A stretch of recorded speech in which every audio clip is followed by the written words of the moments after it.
Try to go over them. Oh God, no! These people want to have my children suffer and be poor for them. Guys, I just got this eviction notice that we gotta be kicked out here in the weekend, and we're losing our f***ing car and everything all at once. And she knows what she's supposed to do to help that mental illness, but she chooses not to. Let's get this up higher, guys, in Jesus Christ's name. Let's make this channel more successful than ShannyForChrist has been, guys. She was just another family vlogger, until one live stream changed everything. ShannyForChrist's June 2021 video shocked viewers, sparked outrage, and got her YouTube channel terminated. What happened in that stream was so controversial that it left the internet divided, questioning everything about online content, family boundaries, and platform responsibility. Everything had been moving along predictably for Shannon Dornbush, better known online as ShannyForChrist, until June 1st, 2021. That day would mark the beginning of one of the most infamous moments in her YouTube career.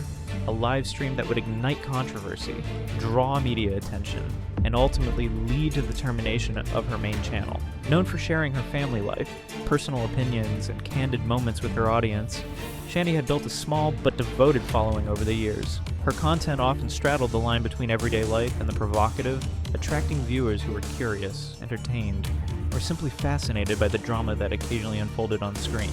But nothing she had posted before compared to what would happen in that single live stream.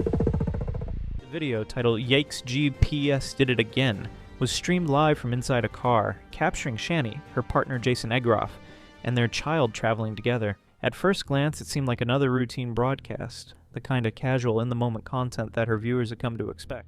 Yeah, use your baby.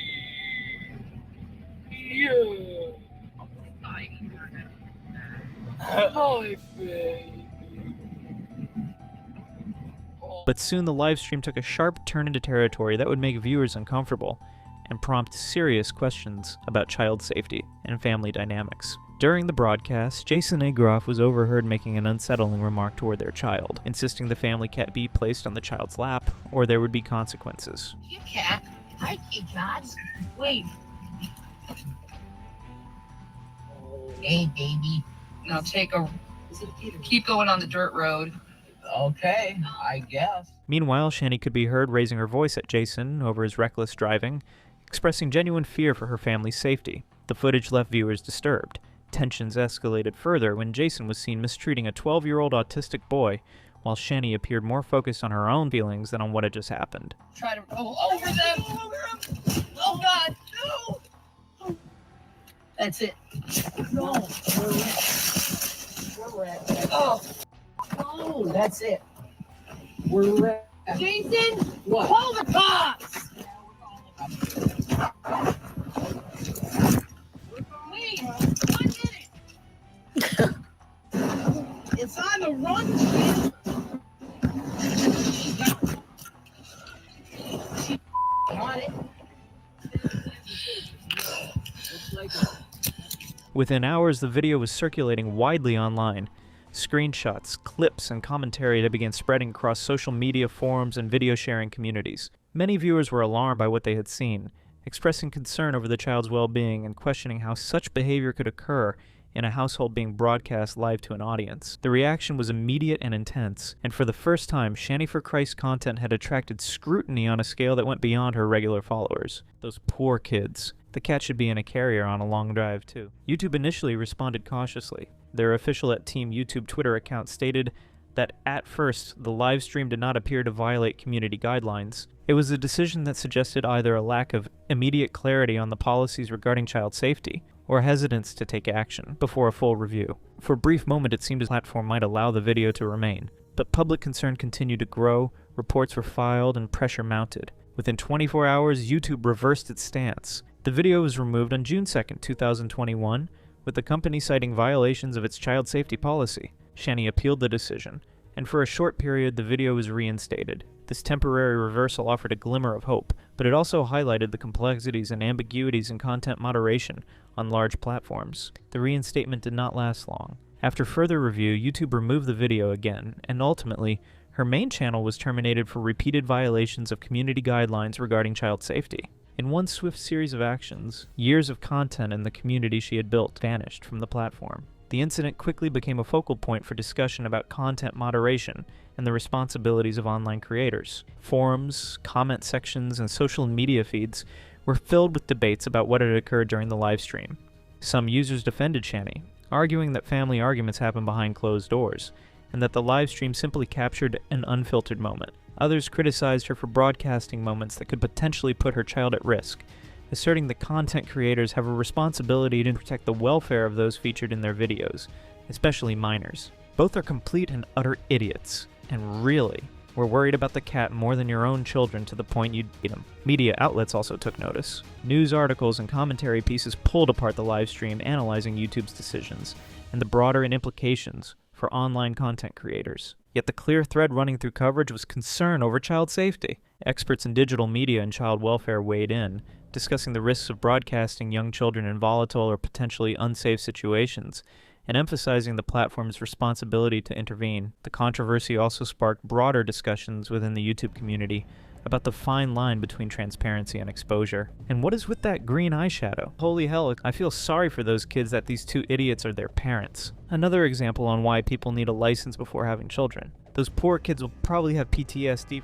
ShannyForChrist live stream served as a case study in how live content can quickly escalate, how private family dynamics can become public spectacle, and how platforms are forced to make difficult decisions when content straddles the line between entertainment and endangerment. The story was not just about one creator or one video. It was about the growing pains of a platform grappling with the challenge of policing billions of uploads, while balancing freedom of expression, community safety, and public expectation. Even weeks after the video was removed, the incident remained a point of reference in discussions about YouTube's moderation policies. Fans and critics alike returned to the clips, the screenshots, and the commentary, using them to argue points about platform responsibility, online accountability, and the limits of acceptable content. For Shanny, the live stream marked a turning point, the moment when her channel shifted from being a space for a casual interaction to becoming the subject of scrutiny on a scale she had not anticipated. After the abrupt termination of her main YouTube channel in June 2021, Shannon Dornbush faced a challenge that would test both her determination and her understanding of online platforms. Years of building content, engaging with followers, and cultivating an audience had vanished almost overnight, leaving her at a crossroads. For many content creators, losing a primary channel can be the end of an online career. For Shanny, it became a point of reinvention, hate texting anyone who spoke against her, and relentless persistence. Shanny says, "If you don't retract this story, I'm gonna sue you. You're enabling criminals and hate culture, you stupid bee." Almost immediately, she began exploring ways to return online. Her first approach was to create new accounts across multiple platforms, starting with YouTube itself. One of her earliest attempts was under the channel name Stoner Shanny. Let's get the subscribers up here. What a bunch of crap. They want to make money off you, but you can't have a channel? Yep, exactly. Did I flash real stream? Hell yeah! This account mirrored much of her previous content style, focusing on personal vlogs, lifestyle commentary, and candid moments that had drawn viewers to her original channel. From the start, however, these attempts ran into significant obstacles. YouTube, having already terminated her original channel for violations of community guidelines, was vigilant. Automated moderation tools and manual reviews quickly flagged her new account for ban evasion, a practice where a creator attempts to circumvent a previous ban by creating a new account. Stoner Shanny was short-lived, removed within days, underscoring YouTube's determination to enforce its policies consistently. Moreover, people give updates about her new channel. For instance, this person said Shanny is ban evading right now by streaming on third channel Shanny Cooks, following her repeated removals from YouTube. ShannyForChrist turned her focus almost entirely to Twitch, seeking a platform better suited to real-time interaction and live streaming. Twitch offered the potential for direct engagement with an audience, but it also came with its own set of strict rules and moderation policies. Her presence on the platform quickly became contentious, marked by violations that would ultimately lead to permanent bans. Shanny's Twitch activity initially mirrored her YouTube content style. Live vlogs, casual interactions with viewers, and personal discussions that occasionally skirted the boundaries of platform rules. However, it wasn't long before she ran afoul of Twitch's policies. Twitch's moderation system, which combines automated detection and user reporting, acted swiftly, leaving little room for continued streaming under her existing accounts. As these removals accumulated, Jason Egroff, Shanny's partner, publicly commented on her efforts and frustrations. "I have horrible news for you. I have absolutely, really horrible, devastating, world-ending news for you. I guess something happened last night in stream Shanny got a notification in her email that she's indefinitely suspended on Twitch. In statements shared on social media and during live streams, he described the challenges she faced navigating the increasingly strict enforcement environment. Egroff indicated that the repeated bans were discouraging and that Shanny was contemplating whether continuing on mainstream platforms was sustainable. His observations painted a picture of a creator caught between a desire to remain visible and the reality of strict platform oversight, a tension familiar to many content creators who push the limits of site rules. So she got she's indefinitely suspended on Twitch. She wanted me to let you know that she is not coming back, ever. Despite the setbacks, ShannyForChrist did not immediately give up. Ban evasion became a recurring theme on Twitch, as she created multiple secondary accounts in an attempt to bypass enforcement. Each account often lasted only a short time before being flagged and removed, sometimes within hours of going live. The content itself did not dramatically change. She continued streaming vlogs, casual commentary, and personal interactions, but her repeated attempts at evasion demonstrated both determination and a willingness to challenge platform restrictions directly. One time, however, she got banned from Twitch because of issues, and the reaction was intense. There was absolutely no deliberate on Shanny's stream on Twitch, and everybody knows it. She is giving up on life right now, guys. Ultimately, ShannyForChrist's Twitch history illustrates the challenges creators face when moving to platforms with stricter real-time enforcement. And conduct violations, repeated bans, public commentary from her partner, and audience reactions all contributed to a narrative of persistence, controversy, and the complex dynamics between creator intent, platform policy, and community response. Each attempt to stream or evade bans further cemented her reputation as a controversial figure within the live streaming community, highlighting the delicate balance between online freedom and adherence to platform rules. Shannon Dornbush's controversies extended beyond online platforms into the realm of legal and domestic issues, adding another layer of public scrutiny. One of the earliest and most significant incidents occurred in 2019 when she was arrested for domestic violence, following an alleged assault on her partner, Jason Egroff. Police reports indicate that the incident involved a physical altercation between Dornbush and Egroff, though the details released publicly were limited due to privacy and legal considerations. However, judging by the number of feuds they had, it was no big surprise. And shut up. Shut your mouth. So what the side of the highway's for is an emergency.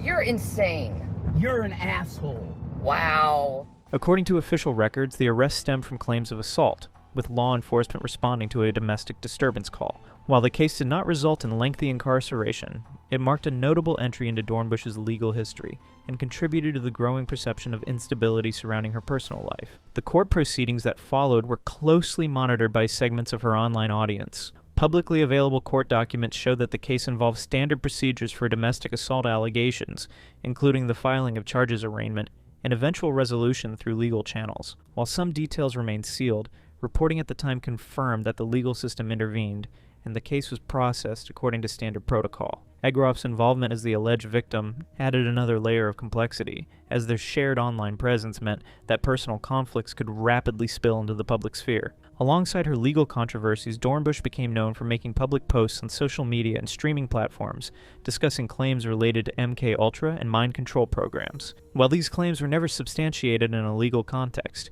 they drew significant attention from viewers and media outlets alike. The posts added to the perception of unpredictability in her behavior, and fueled debates about the intersection of conspiracy theories and online content creation. The combination of legal issues and public statements had a measurable impact on her public image. Among her followers, reactions were mostly critical. People commented on her behavior and questioned the responsibility of featuring personal conflicts and controversial theories in publicly accessible content. These legal and domestic controversies intersected with her online persona, creating a complex narrative in which her content, personal life, and legal history became inseparable in the eyes of the public. The resulting discussions highlighted broader societal concerns about domestic violence, accountability, and the responsibilities of individuals who maintain a highly visible online presence. I need my cuffs in the front, and I need something to drink. I don't think she understands what being arrested is. Another commented I'm having secondhand embarrassment from the way she is acting. Media coverage at the time underscored the broader implications of these events.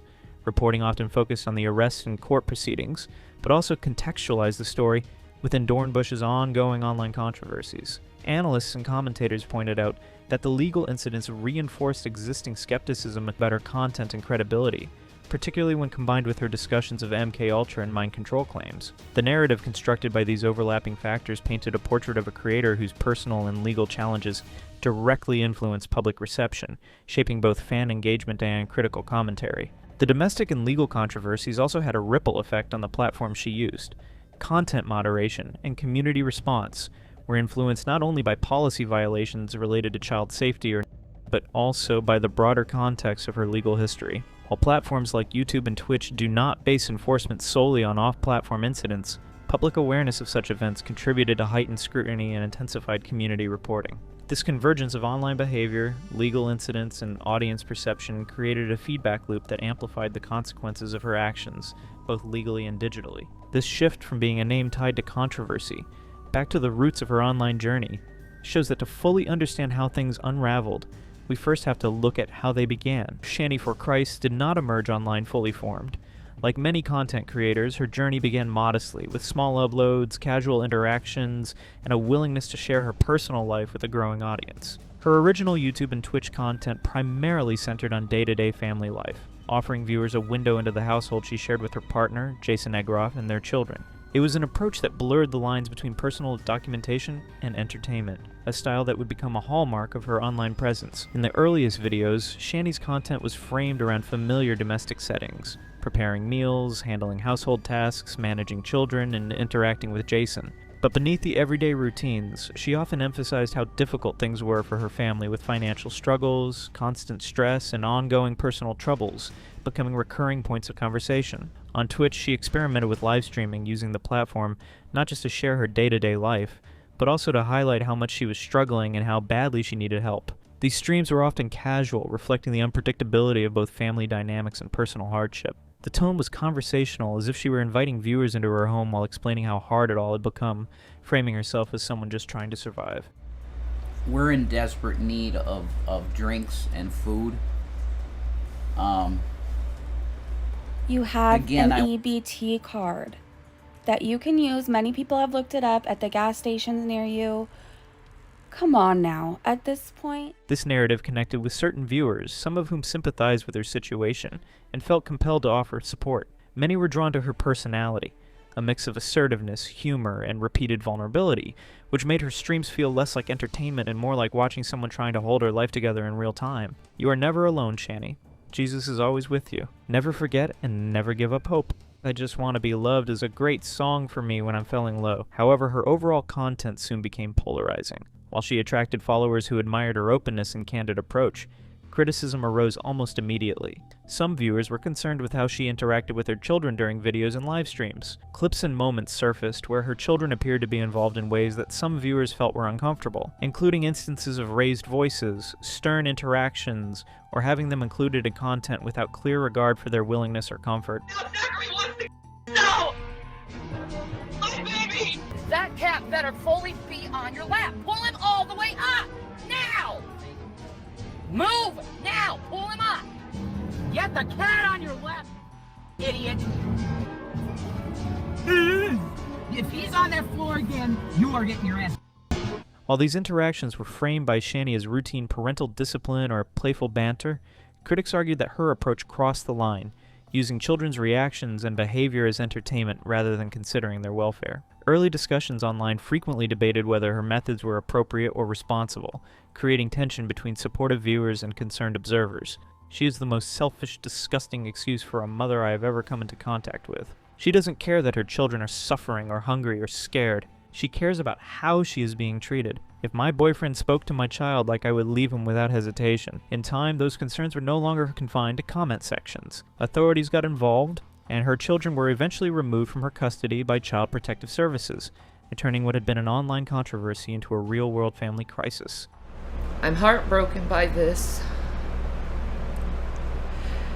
This isn't going to be an easy couple of months, but it is necessary for them to be taken care of while I'm going through treatment.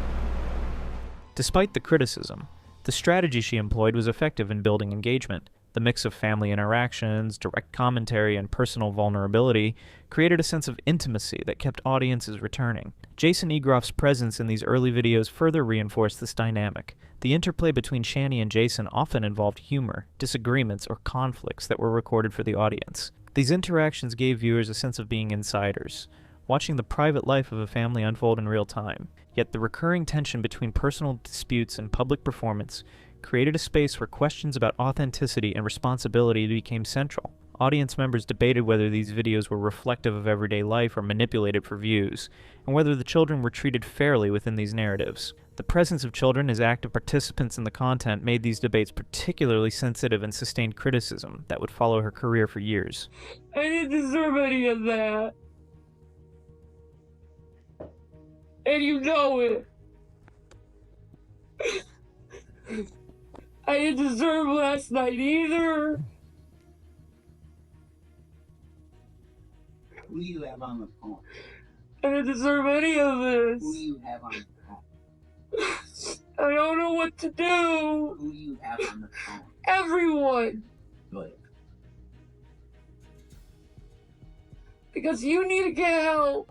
In several live streams and videos, Shanny emphasized the hardships she and her family were facing, claiming they had received eviction notices and we were struggling to make ends meet. She often described her situation as dire, highlighting financial stress, limited resources, and constant worry about where her children would sleep. By framing her daily challenges this way, she positioned herself as a creator in genuine need of support, asking viewers to understand the pressures she faced and in some cases to offer help. Guys, I just got this eviction notice that we gotta be kicked out here in the weekend and we're losing our car and everything all at once. I don't know what to do. I'm panicking. I've tried all I can. They sent me a shitty phone and it's gone. I need help. Someone help me. Early fans, however, often defended Shanny, emphasizing that all families have moments of conflict, and that her content provided a rare, unfiltered glimpse into parental challenges. This support, while not universal, helped her grow an initial base of dedicated followers. The engagement strategy was simple, but effective. By showing her life in real time with all its messiness and unpredictability, she fostered a sense of connection that made viewers feel like participants rather than observers. So real Shanny. Sharing was a big step. You have an army behind you. I hear you, Shanny. I see you also. You do matter and you are loved. This too shall pass and you will rise above. Just keep your faith and give it to God. By the time her channel began gaining traction, she had achieved a delicate balance, building an audience that appreciated the authenticity and relatability of her streams, while simultaneously generating a critical discourse around her treatment of children and family interactions. The early period of ShannyForChrist's online presence illustrates both the power and the peril of intimate, family-centered content. In this phase, her rise was marked not only by growing follower counts, but also by the foundation of controversies that would later define her digital career. Do you know where the kids are? Please tell me they are okay. Yet behind the lens and beyond the curated chaos of family vlogs and live streams, ShannyForChrist faced significant personal challenges that would shape her content in profound ways. Mental health became an increasingly visible aspect of her public persona, both because she spoke openly about her struggles, and because they occasionally surfaced in the tone and nature of her uploads. One of the most frequently discussed aspects was her diagnosis of borderline personality disorder. This diagnosis, which Shanny shared with her audience on multiple occasions, framed many of her behaviors, emotional expressions, and interactions online. For those unfamiliar with BPD, it is a condition characterized by intense emotional swings, impulsive decision-making, and difficulties in interpersonal relationships. In Shanny's case, she often described feeling caught between extreme highs and lows, a dynamic that was evident in her candid streams and vlogs. Her discussions of mental health were not limited to diagnosis. ShannyForChrist was also open about struggles with substance use, sometimes mentioning alcohol or other coping mechanisms in passing or in response to audience questions. These admissions were often framed as part of her broader narrative about managing emotional distress and navigating a complicated personal life under public scrutiny. The transparency resonated with certain segments of her audience, particularly viewers who themselves had experienced mental health challenges or sought content creators willing to speak honestly about their struggles. However, it also created a delicate tension. The line between relatability and oversharing was thin, and some viewers expressed concern about the ways substance use and emotional volatility were presented to an online audience. Mental health challenges had a direct impact on ShannyForChrist's content creation. Periods of instability, which she sometimes attributed to BPD-related emotional swings, influenced the frequency, tone, and style of her uploads. There were stretches when she streamed daily, with a frenetic energy that captivated viewers, followed by weeks of absence, during which her audience speculated on her well-being. During active periods, her content often blended personal confession, emotional vulnerability, and performative intensity, creating a roller coaster experience for viewers. At the same time, ShannyForChrist occasionally solicited support from her audience, whether through direct fundraising or contributions via platform-based mechanisms, while some fans understood these requests as part of sustaining her online presence and managing the challenges of personal instability. Others criticized the approach, raising questions about accountability, responsibility, and the ethics of monetizing content tied closely to emotional or mental health struggles. These interactions added another layer to public discussions about her online presence. She was not only a content creator, but also someone whose personal difficulties were part of the content itself, creating complex dynamics between performer and audience. Importantly, her audience's response to these mental health disclosures was mixed. Some praised her courage for speaking openly about BPD and substance use, valuing her willingness to confront stigmatized topics publicly. Others expressed skepticism or concern, suggesting that sharing her struggles in real time might amplify distress, both for herself and her viewers. The recurring debate highlighted broader questions in digital media about the responsibilities of content creators who share deeply personal struggles with a public audience, and the ways in which mental health can be both a narrative device and a genuine challenge. Over time, many viewers began to question the authenticity of ShannyForChrist's portrayals of mental health and hardship. Clips where she dramatized emotional breakdowns, emphasized financial struggles, or depicted constant crises started to feel repetitive and performative to parts of her audience. Rather than generating empathy, these moments increasingly drew skepticism, with critics arguing that her claims of BPD, substance struggles, and personal suffering were exaggerated or even fabricated for attention, funds, and engagement. You know, it also gets under my skin a little that she said that YouTube is the only thing she could do to earn money due to a disability. I have a severe autoimmune disease that causes irreversible damage to my joints, ligaments, and organs. I am a nurse, but can't work in my field anymore, so I started a business from home. Viewers grew increasingly suspicious when Shanny claimed to have received large sums of money. Many questioned how the family could reportedly earn or be given $700,000, yet show no signs of it. Their rent remained unpaid, their Durango wasn't fully paid off, and their home and possessions appeared modest at best. Comments and threads speculated that the money had been wasted, gambled away, or otherwise mismanaged, fueling a growing narrative that her pleas and struggles might have been performative rather than genuine. What the hell did they spend $700,000 on? Their Durango wasn't paid off, they hadn't paid their rent in a year, they dress like trash and seemingly have zero nice things. What did they gamble it away? How do you blow $700,000 and have nothing to show from even spending it? Shanny's mother eventually spoke out, adding another layer to the controversy. She stated that while she understood how to manage her own mental health challenges, she felt Shanny did not have the same clarity or control over her struggles. According to her mother, this lack of guidance and self-awareness contributed to the public dramatization of Shanny's issues, leaving the impression that much of what she displayed online was fueled by confusion, impulsivity, and a failure to properly cope with her illness. She knows she's mentally ill, and she knows what she's supposed to do to help that mental illness, but she chooses not to. She chooses to use it as an excuse. By the later stages of her online presence, this perception had intensified. Fans and critics alike expressed frustration that her confessions seemed less about transparency and more about maintaining a spotlight.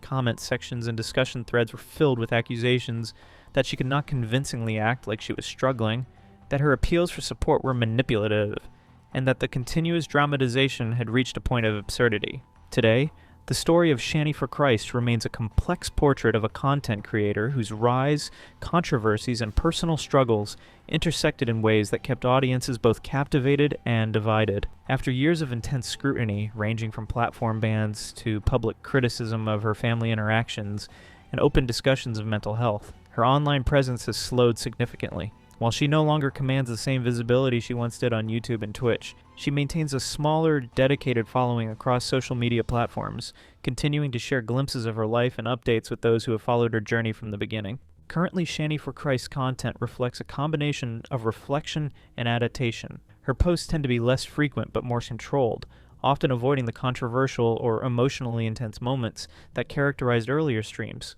This shift suggests a conscious awareness of past mistakes and the impact her content had on her audience and the wider public. While some former fans have moved on, A core group continues to engage with her, offering support and encouragement as she navigates both personal challenges and the evolving landscape of digital content creation. Her current approach also reflects lessons learned, balancing openness with boundaries, being mindful of mental health, and carefully considering the welfare of those included in her content. Despite the reduction in inactivity, the discussions surrounding ShannyForChrist continue online. Analysts, former viewers, and commentators frequently revisit her streams and posts posted by others, reflecting on her unique position as a creator who openly merged personal life, mental health, and family dynamics with digital storytelling. Her journey serves as a case study, highlighting the delicate balance between authenticity and accountability, and the consequences of sharing one's private life in a public space. For viewers and aspiring creators alike, her story offers insights into the opportunities and pitfalls of building an online persona. It shows how engagement, transparency, and community building can drive a rise to prominence, while also demonstrating how personal struggles, family dynamics, and mental health challenges can amplify controversy. As ShannyForChrist's story continues to evolve, audiences are left with both lessons and questions about ethics, responsibility, and the human side of content creation. If you've been following her journey or are curious about the dynamics behind controversial creators, take a moment to reflect. What lessons can online communities draw from her experiences? And if you want to see more deep dives into digital personalities and the complex stories behind them, make sure to subscribe and hit the notification bells because these stories are far from over, and there's always more to explore in the world of online creators.